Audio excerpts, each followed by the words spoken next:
Hello there. So let's talk about how to navigate SketchUp interior scenes very easily. I've got these questions quite a lot.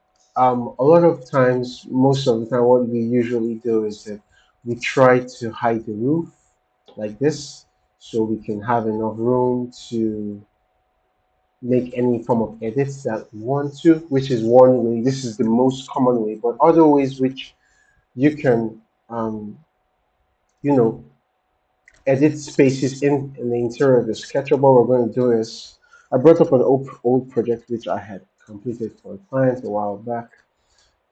So what I usually do is if you look down here, all you have to do is click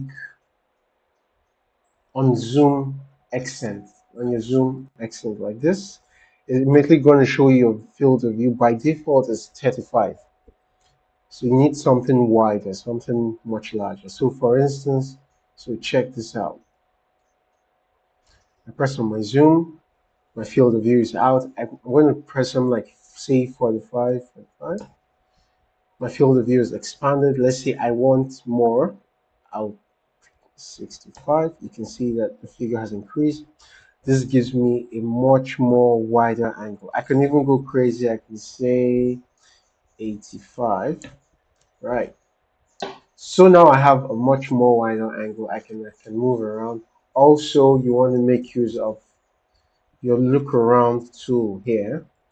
So when you click on it, it helps you just check out the whole entirety of your model in 360 just by holding the left click button down and panning around. You can scroll in, make some edits if you want to, scroll out, you have a much more wider angle. So yes, that's how to navigate your interior space. If I have a much more complicated model, probably I'll also do a second tutorial on that. All right. So thank you very much. Cozy timing out.